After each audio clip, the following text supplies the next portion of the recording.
Hey, Pretty Girl Club. Welcome to The Psychology of a Femcel, Episode 1. So, you guys like when I talk about femcel rage, and as you guys can see, the exotical space here on YouTube is actually having a lot of detractors coming out of the femcel empowerment spaces here in these YouTube streets. And so, I just want to dive into the psychology of an actual femcel and what that is. So, a lot of people think that a femcel is somebody who is just like super repulsive, and that's not necessarily the case. A femcel is actually just a pick me who never got picked. A femcel is a woman who is extremely male centered, but due to whether it's her physical appearance or her lack of social skills or something like that, for whatever reason, she just never got picked and she is not her type's type. So, rule number one of being a femcel, in order to be a femcel, you have to be male centered. So, nobody on this channel, you can't qualify as a femcel because if you have decentered men, that's impossible. So, I'm not talking about women who are just celibate by choice or they're LGBT or whatever, they're raising their kids or something, they just have other priorities. No, in order to be a femcel, you have to be male centered. So there's also a difference between a femcel versus an incel. So I will say that femcels actually still have higher standards than incels. A lot of incel men are men who are just desperate for sex from anyone. A lot of them would be willing to sleep with anyone. For femcels, that's not actually the case. Most femcels are women who are resentful because they are not their type's type. So if you look at a lot of the beluga whale empowerment sector here on YouTube, a lot of those women, like Chrissy, for example, she originally started her channel because she was not her type's type. So her type was unambiguous dark-skinned black men. You know, she was a Hotep content creator. So a lot of former Hotep Generation X black women, a lot of those types of women got very upset and became femcels because they were not their type's type. So their type was like some sort of black man, black NBA player or whatever, and they got upset because those men were choosing women who were more in shape or they had a different phenotype than them. And so it caused them to have this femcel rage. So let's go over some of the qualities of a femcel. Number one, she spends a lot of her time in limerance. So for those of you who have been watching my channel, you know that limerance is basically when you have this crush on a person that you don't know. A lot of women who suffer from limerance, they have obsessions with celebrities. Like they'll have like a male celebrity crush or something. They'll have like some guy from high school that they used to be obsessed with. They'll have this overwhelming fascination with a certain type of man. So if you look at a lot of the swirling and divestment content, it's really limerence of non-black men. So they have these crushes on these non-black men. And so they're fascinated, like, who do white men date? Who do white men want to prefer? So they place men on a pedestal. Because like I said, in order to be a femcel, you actually have to be male-centered. Femcels are basically women who just, they wanted to be pick-me's, but they actually failed. The actual pick-me's got picked, and the femcels are the ones who wanted to be pick-me's, but because of their bad bodies or bad social skills or whatever, they just ended up not getting picked. And so it causes them to have bitterness against those men and also against the women that they feel are getting picked by those men. But that is one of the main traits of a femcel. It's limerence. It's this overwhelming fascination and obsession with who men choose. And so one of the ways that you can tell that a woman is a femcel is she will randomly bring up men's preferences, just randomly out of nowhere. So let's say you're a part of the Pretty Girl Club and you're celebrating your beauty or something. She'll randomly say, well, men prefer me over you. Well, white men would rather pick me than you. Well, men, they're still going to cheat on you. They don't want you anyway. So like they always insert men into the conversation randomly because they're a femcel. They're obsessed with who men choose. They're obsessed with who men like and what men's preferences are and what kind of body types a man likes. They're obsessed with it because it's very difficult for them to attain male attention. And they have this limerence. So they've never been picked, so they have no choice actually but to have limerence, which is this overwhelming fascination and longing for a man that you don't really know or a man that you have a lack of information on. Because if you think about a crush, I actually don't believe in celebrity crushes, but that's my own thing. But in terms of crushes, a crush is really just a lack of information. A crush just means that you have met a person that has certain qualities that you're attracted to, and you basically don't know any negative qualities about that person. And so you have this crush on them because you're excited and kind of like attracted to their positive qualities, and then you're blinded to their negative qualities. So, a lot of femcells, whether they realize it or not, they actually put men on a pedestal. They still place men on a pedestal even after being rejected. And that leads me to my next point. The second quality of a femcell is trauma from rejection. Femcells have spent their entire lives trauma stacking. So maybe they have had a crush and it never worked out, or they've always wanted a tall guy, or whatever their type is. They've always wanted a certain type of guy and they never quite had access to that guy. So actually, I've seen people kind of making fun of femcells, saying things like, oh, they just got abandoned or they got pumped and dumped or whatever. So a femcell's experience is filled with rejection. And so one of the ways you can tell a woman is a femcell is if she focuses on your rejection. So you know how those content creators, they'll be like, oh, so-and-so person, oh, she became a baby mama. She got cheated on too. They're so shocked and they're so fascinated by you being rejected because they have actually spent their entire lives being rejected. And so they want to call attention to your rejections as the pretty girl because they're trying to approximate themselves to you. They want to be able to trauma bond with you, or they want to try to force you into a trauma bond. Another femcell talking point is you got the same black man. The same black man as who? As the women at the bottom? Because women who are femcells, they actually have a mindset of being at the bottom socially. Because, like I said, femcells, they center men. And so if men view them as being at the bottom because of their phenotype, because of their weight or whatever, they're going to view themselves as being at the bottom. They have a lot of internalized misogyny. And so what they'll do is they will try to project that internalized misogyny onto women who actually are on a pedestal. And then they'll try to bring up any rejection that you might have faced because they're hoping that they can kind of bring you down to size. They're hoping that they can bring you down a notch. But in reality, you know, any woman who is not a femcell would know that like one man being an a-hole, that doesn't bring down your value. Only male-centered women define their value based on the type of man they can attract. But a femcell is just a pick-me who never got picked. Number 3, femcells live vicariously through beautiful women, or they try to approximate themselves to beautiful women.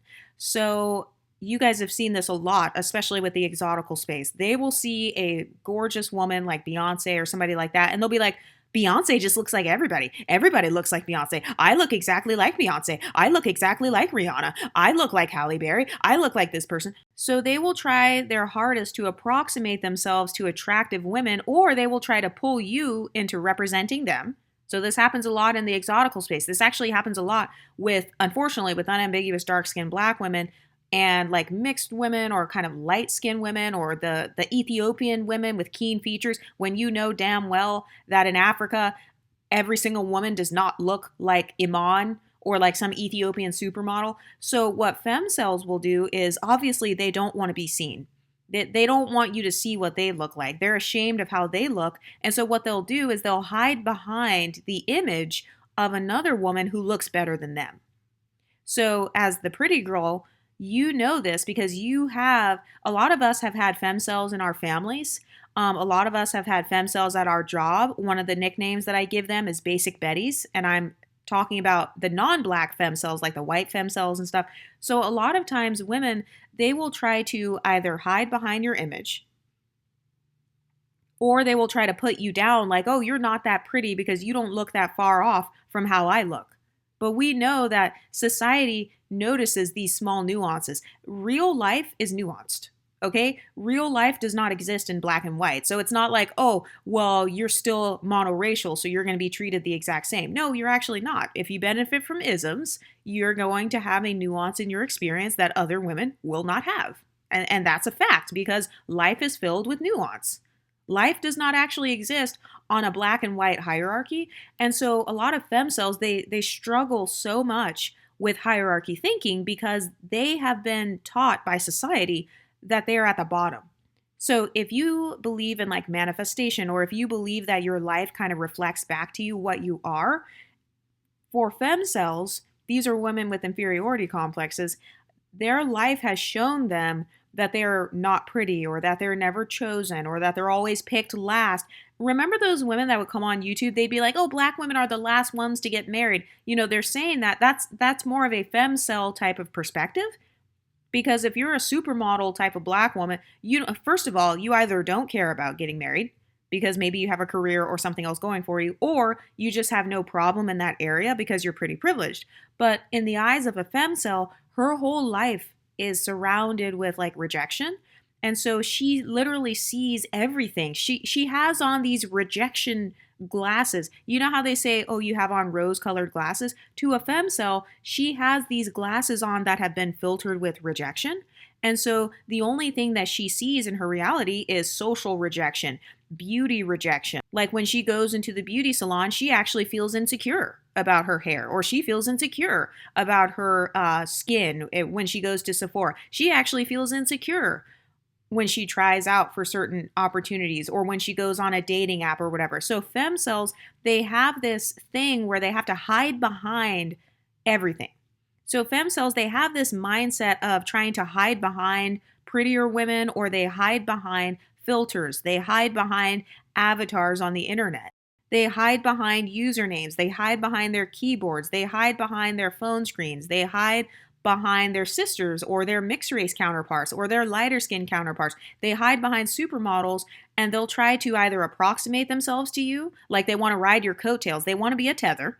So you know how people are like, "Oh, well, Creoles are still just black." Well, Creoles, the word Creole, literally, it includes blackness, but it also includes non-blackness. The reason that people try so hard to pull Creoles into unambiguous blackness, for example, is because Creoles are actually known for their beauty. Look at Beyonce, she's an icon. Creoles are known for their beauty, and Creoles have a lot of status. So people who are femcells, which is really just social rejects, these women, they want to hide behind the women that they feel have more status than them. And so here in the Exoticals United space, a lot of you guys have had people where they try to pull you back into unambiguous blackness, and that's because they associate unambiguous blackness with being a femcell. Obviously, I don't agree with that, but that's how a lot of women with inferiority complexes think. They try to police your identity because they don't have an identity. Society hasn't given them an identity because they're so invisible. They're invisible. That's a trauma. Being invisible in society, that is a trauma. Imagine how it would feel to constantly be overlooked, to constantly be forgotten, to constantly feel invisible, like nobody notices you, nobody gives you your credit, nobody acknowledges your creativity, nobody acknowledges your beauty. That is the life of a femcell. She has been rejected by society. She's been rejected by the beauty industry. She's been rejected by men. She's been rejected by her family background. And that brings me into point number 3. Femcells tend to come from horrible backgrounds. So one of you guys asked me in my comment section to talk about being touch starved and where that comes from, like being touch starved, being validation starved. A lot of women who are touch starved and validation starved, that trauma actually stems all the way back to childhood. Her own mother never hugged her.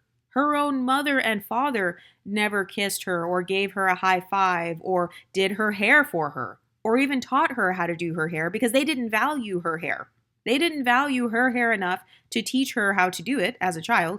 They didn't value her body enough or her self-esteem enough to show her physical affection, like non-sexual affection. For a lot of people who are like touch starved and stuff, some people are so starved for touch that they don't understand the difference between non-sexual touch and sexual touch. So usually a touch starved person, they can be starved for either one. But a lot of femcells, they also suffer from touch starvation. So they are not used to people like hugging them and giving them high fives or even shaking their hand when they meet them because you're a femcell, so you're invisible to society. So when a new person walks in the room, they might shake everybody else's hand except hers. So she's not even used to some of the basic human interactions. But a lot of that stems from childhood. Her mother never encouraged her. Her mother never told her that she loved her. Her mother was never vulnerable with her. Touching someone is actually a form of vulnerability. Because think about it, you could shake someone's hand and they could like flip you over, or they could choke you, or they could take advantage of you. So touching another human being in a friendly way, it's actually a way of showing vulnerability. So certain groups of women have been accused of being masculine and stuff like that. That's because in order to operate in your femininity, you actually have to operate in vulnerability. Did you know that? You have to be vulnerable if you want to operate in your femininity. Touching someone, that's a form of vulnerability because technically the person could break your arm when you're shaking their hand. And I'm using kind of extreme examples. But a lot of femcels who are touch starved, they also end up struggling in their femininity because their mothers have not raised them to be feminine, or their mothers never showed vulnerability.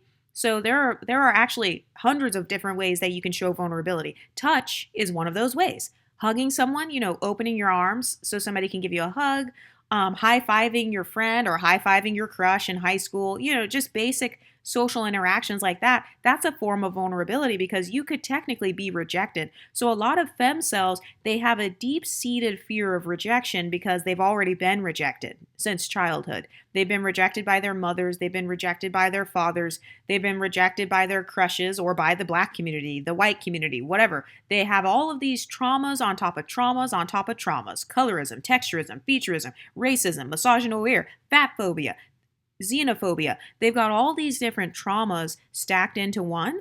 And so it causes them to kind of recoil, and it causes them to have a fear of vulnerability. And so if you're already touch starved, but then you also have a fear of rejection and a fear of vulnerability, you're not going to want to reach out your hand to shake hands at that networking meeting. You're not going to want to give your coworker a high five or give your friend a hug or hug your date or something. So femcels struggle a lot with social awkwardness, and they struggle with social cues. And this is not just with men. A lot of people, they think that femcels only struggle with men. This is false. Femcels create a lot of female enemies. A femcel's arch nemesis is a socially intelligent pretty girl. That is a femcel's arch nemesis. So I feel like a lot of people, they only focus on the male-female dynamics of a femcel. No, femcels naturally hate pretty women because pretty women remind the femcel, if a woman's pretty and she's socially active, like she's good at interacting with people, she's a nice girl or something, that triggers the femcel because you remind her of everything that she could have been. You remind her of everything that she's not. You remind her of her own failures. And somebody commented and they said that they feel like the heat the exotical space is receiving is mainly coming from Generation X women who are a part of Blackistan, basically, kind of male-centered femcels from Generation X who are upset because a lot of us are embracing our beauty, we are embracing our femininity, we are embracing vulnerability, we're embracing just all of the positive things that come with being a woman. When it comes to being a femcel, there are actually different levels of femcel. So there's like a level 1 femcel, which is just like you're kind of socially awkward, or maybe you kind of just stay in your room. You never touch grass, basically. So these are the women who make ignorant comments online like, oh, well, so-and-so person is not light-skinned, or so-and-so person, they don't count as being mixed, or, they make very silly comments. They don't understand diversity. Femcel, a level 1 femcel has limited social interactions. So a level 1 femcel is not used to diversity because she doesn't really go out much. She's too socially anxious to really go out and interact with the world. And so a lot of level 1 femcels, these are the women who never move out of their hometown or their home state. These are the women who maybe they went off to college or they tried, but maybe they dropped out or something. Or maybe they went on a couple of dates and then they kind of failed or whatever. So then they create all these stereotypes. A lot of femcels actually have an issue with stereotyping people because they are socially isolated. They're a femcel. They don't interact with other people. They're involuntarily celibate, so they wanted to get picked, but then they didn't. And then they also have a whole host of other social issues, whether it's with white people or whatever. They have all of these different rejection fears. They're afraid of being rejected by the pretty girls. Femcels are the main ones who call pretty girls mean girls. And it's like, do you know her? Have you met her? Have you ever even talked to her? No, you haven't. So you don't know if she's mean or nice. But a lot of level 1 femcels, these women are just, they're lacking in social interaction in everyday life because of their own fear of rejection. So a femcel has a deep-seated root of social rejection. And then there's the level 2 femcel, which is where you start experiencing kind of like this femcel rage. So these types of women, they're extremely male-centered, like more than normal. A lot of these types of women, they do tend to be Generation X.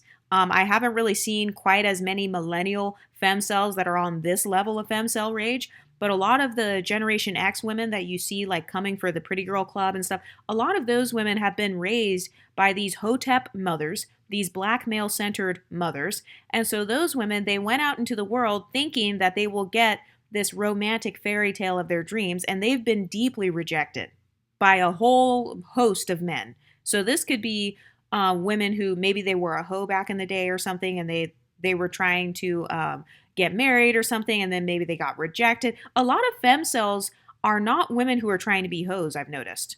That's another thing that I wanted to point out. That's actually a misconception. I feel like with incels, a lot of incels, they just want to like have sex and stuff, but they can't because they're just sexually undesirable. A lot of femcels, they have a deep-seated need for romantic love and emotional validation. So a femcel is really just a woman who is touch-starved. She is starved for emotional validation. So level 2 femcels are the ones who you start to see going onto social media and saying, I hate my 4C hair. I hate my dark skin. I hate black men. I hate mixed race women. I hate biracials. I hate all these different groups of people. And they're saying it because they're hoping to receive emotional validation. So a lot of femcels who are emotionally starved as well, they will try to seek out that emotional validation however they can. And because they lack social skills, one of the main ways that they try to soothe their own emotions is unfortunately by abusing other people around them. So if you were raised by a femcel mother, these are the femcel mothers who abuse their sons, for example. They will call their sons, they'll call their black sons monkeys and nappy-headed and the N-word or whatever, and then they turn around and get mad when those black sons grow up to be colorist, and when those sons grow up to not want to date a woman who reminds him of his trauma. Most men don't want to be around a woman who reminds him of his trauma, and unfortunately the femcel has kind of this self-fulfilling prophecy where she is an amalgamation of all of the traumas of her mother. And oftentimes these femcels will go off and have kids. Oh, by the way, femcels are more likely to actually try to baby trap other people. I believe that men can be baby trapped and women as well. So unfortunately, I have seen a lot of femcel women who want to be mothers. You know why? Because that's the only time that she can have any power. That's the only time that she has any power in life is when she finally has a kid. So this is why you've seen a lot of these mothers coming onto my channel kind of antagonizing me. A lot of those women are basically femcel baby mothers, and I'm not shaming you if you're single and you have children. It's not about that. It's about the actual mindset. A lot of those women only have kids because they wanted social power over someone, finally. So having a child guarantees that you will finally have some form of social power over another person. And so a lot of us over here in the Pretty Girl Club, unfortunately, we have had femcel mothers or femcel aunties or a femcel sister, or, because these are the types of mothers where they'll have a kid because they're emotionally vapid. They're hoping that that child can meet their emotional needs. So they'll have you as their daughter, and then, oh shit, you actually turned out to look pretty. And so now she's pissed off because you're beautiful and you also have social skills and stuff.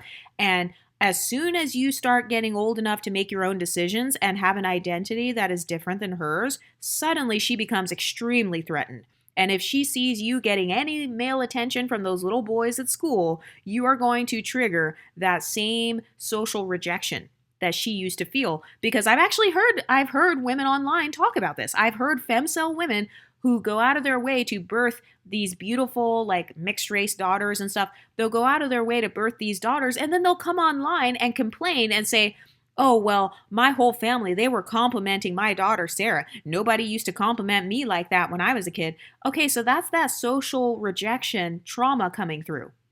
So femcels, they have what I call social PTSD. So I just made up that phrase. It's kind of like a post-traumatic stress disorder from all of the social rejection she has experienced. Because like I said, a lot of women, they are stacking traumas. They've spent their life going through trauma after trauma after trauma. Colorism, texturism, featureism, misogynoir, anti-blackness, xenophobia, fat phobia, ageism. So they've spent their lives going through all these different traumas. They didn't even have time to work through all those traumas. And then let's say she has a kid and then the guy rejected her or something like that. And let's say she also has a complex to where she likes bad boys or something. So maybe she gets with this degenerate deadbeat type of guy and then she has his baby. So she's got trauma on top of trauma on top of trauma. And so when these femcel women have sons and daughters, unfortunately, abuse is inevitable. It's inevitable. It's impossible for her to not emotionally abuse her children because she has been emotionally abused by her own life. Life has abused her. So all she knows is abuse. A lot of people are like, oh, I don't understand why they always choose these bad guys or why they have babies by these bad guys. I don't understand how a woman could be so evil towards her own sister or her own daughter. Well, life has been evil to her. That's why. Her whole entire life has been a living hell. Her mindset and what's going on inside of her brain it's actually a living hell. She's living in a mental hell. So she's not going to be able to provide her children with heaven. She's not going to be able to provide her friends with heaven. So this is why I can't even hang out with women who are like femcels because number one, I'm not male-centered myself, but also they can't help but to abuse people. They can't. Another thing that I wanted to talk about that I've never seen anyone talk about on YouTube when it comes to femcels is that femcels actually objectify men. So a lot of you guys have been talking about that TV show Bridgerton. I had never watched Bridgerton in my life because I don't really watch TV like that, but I started watching Bridgerton. I watched 2 episodes. I almost quit watching the entire show because it was just so objectifying. It actually objectifies men. So yeah, you can go ahead and cancel me and get pissed off because I said that Bridgerton objectifies men. In fact, I would argue that Shonda Rhimes, she is my favorite writer. I think she's tremendously talented, but femcels, they actually objectify men because they look at men as these saviors. They look at men as like kind of this knight in shining armor. So romance novels and like romance TV shows, it has a very similar effect. This is just my opinion. It has a very similar effect on the brain and on your mindset that like porn would do with men. So you know how men sexually objectify women? Femcels emotionally objectify men. Okay, so I just made up that phrase, emotionally objectifying a man, because she looks to a man, she's so male-centered that she looks to men to satisfy all of her emotional needs. She looks to men to give her an identity. She looks to men to validate her beauty, whether it's white men, black men, old men, rich men, doesn't matter, as long as it's a man. As long as it's a man and it's her type of man, that is what she revolves her identity around.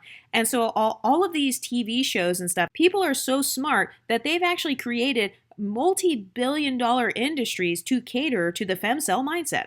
Just look at the romance novel industry. Look at the people who write relationship books. Look at the people who, they make all of these podcasts and they talk about like how to get a man and stuff. They're actually targeting the femcel, woman who has been rejected so many times, and they're hoping that they can kind of capture her as their audience. I've noticed that ever since I started watching like the Bridgerton show, for example, because, okay, so within the first 2 episodes of Bridgerton, and if you don't watch it, I'm just going to explain it to you. I've only seen 2 episodes so far and I already got pissed off. But it's okay. I'm going to keep watching it because Shonda Rhimes is talented. So within the first couple of episodes, it shows this one girl and she's like desperately trying to get married or whatever. And then she's already starting to have a crush on the one biracial guy. And then it showed like a clip of the biracial guy like licking the spoon. And it shows her kind of fantasizing about him sexually and her kind of liking him because they're dancing together. So that's femcel content. That's actually a femcel type of mindset because anybody who has actually interacted with men in real life knows that any man who licks a spoon and is like sucking on a spoon, obviously that would be sus, first of all. But also, if you're already crushing on a guy and all caught up in your feelings because you're just dancing with him after a couple of days and you know nothing about him, and especially if you know that he's a bad person or that he like kind of objectifies women sexually, that is a femcel type of mindset. You've got this incredibly unrealistic fantasy mindset about what a man actually is. You know where it comes from? Well, it comes from never interacting with actual real life men. So it's very similar to incels, where all they do is look at porn all day, and then they assume that women are supposed to behave like a corn star. Well, yeah, it's because he never actually goes out into the real world and interacts with real life women. So femcels have a very similar consumption practice where they tend to consume a lot of romance content, lots of like fantasy-based romance content, kind of like Twilight, Grey's Anatomy, Scandal, Bridgerton, all of these different shows where it shows an incredibly unrealistic projection of what men are. And so I just got to say, don't get me wrong, if you watch any of those shows, that's fine. I still enjoy the show. I'm still probably going to watch it, but I got very annoyed. I almost quit watching the show because I was like, this is just way too unrealistic. I don't want to fill my mind with all of this popcorn lollipop fantasy about what a man actually is when I have interacted with men in real life. And so femcels, because they actually have limited interactions with men in real life, they end up becoming brainwashed by these marketers and stuff who kind of cater to their void. The marketers will cater to their emotional void. A lot of these women are extremely smart. Think about Bridgerton. That was written by a woman, Shonda Rhimes. Okay, so she caters to kind of the black, I don't want to say the black femcel audience, but like she's very smart. She's a very smart woman. So a lot of female authors, especially if they write romance books and erotica books. I already told you guys I was going to write an erotica book at one point. Even I understand how powerful that pull is when you have that vacuum inside of you and you're just so desperate for that emotional validation. You just want to fulfill that fantasy, very similar to men with corn. But a lot of femcels, they're starved of touch. They're starved of emotional validation. And so watching these shows and stuff, it gives them like this false sense of hope because when you watch a TV show, you're kind of living vicariously through the characters. Very similar to men who watch corn. He's living vicariously through the desirable man in the corn. This is a bad emotional coping mechanism. That's really what it is. A lot of those TV shows and all those books and shit, it's one big giant coping mechanism. That woman, if she would have decentered men, she could have been building her own YouTube channel. She could have been building a business. But no, she would rather sit around and fantasize about some Bridgerton guy licking a spoon. And she wants to put herself in the shoes of the woman in the show so that she can finally, for once, feel like she's desirable. So a lot of femcels, they struggle with limerance. They struggle with living vicariously through prettier women. They struggle with objectifying men, but it's more so in the emotional sense. They think that men are supposed to behave in a certain way, or like they have this whole big giant fantasy that they've built around white men or Asian men or whatever type of man, rich men, because their reality is hell. I mean, if I were a femcel, I'd be living it. It's like a way of getting a high for those women. It's a form of getting an emotional high. Watching all these super romantic shows or like fantasizing, oh, what would it be like if I were with a white guy or whatever. So that's another aspect of femcels that I've never heard anyone talk about on YouTube. It's the type of content that they consume. So remember how I said a lot of Black women empowerment content was really just femcel rage content? So they would talk about like, I don't know, they would call men names or they would call women names who were like preferences. They would celebrate the quote unquote preferences being unalived, or they would celebrate women going through abuse and stuff like that. That's a way to kind of satisfy that femcel rage. Very similar to what they do in the red pill space, where some of those men, they actually celebrate women being abused. Or they say like, haha, should have chose better. Very similar to what they tell mixed race women. They'll be like, oh, you should have chose better. Haha, that's what you get. So that's a way of satisfying their femcel rage. They have so much turmoil emotionally to the point where one of the ways that they try to satisfy it is they will either live through a fantasy or sometimes, unfortunately, they will become physically violent with the woman who is pretty. I'm talking about the women who slash faces, the women who will pull your hair in elementary school. Think about it. Children, they don't know how to emotionally regulate themselves. Children have a very external locus of control because they're just children. They're not emotionally mature. So they don't know how to like deal with their own jealousy or like work on themselves and like do breathing techniques or, calm down their anxiety or control their anger. No, they're just children. So they're immature. But this really does start in childhood. I do believe that femcel rage begins in elementary school. It does. And I think that some women can experience PTSD when they're older that can turn them into a quote unquote femcel. But like I said, you'll never have to worry about being a femcel if you just decenter men. Just don't make them the center of your life. But a lot of femcel rage, it does start in childhood because even little girls are smart enough to know, hey, Sarah, she's the cheerleader. She's getting all the boys looking at her. All the boys are asking her to the dance. I'm going to throw my drink on her, pull her hair. I'm going to punch her in the face. I'm going to slash her face. I'm going to cut her hair. I'm going to put relaxer in her shampoo. I'm going to put Nair in her shampoo. I'm going to break her makeup. Like a lot of men who do that, that's an incel type of mindset. Anyway, what do you ladies think? Were you raised by a femcel mother? Do you have any femcel aunties or coworkers? Let me know what you think in the comment section, and I'll talk to you next time. Stay pretty, ladies.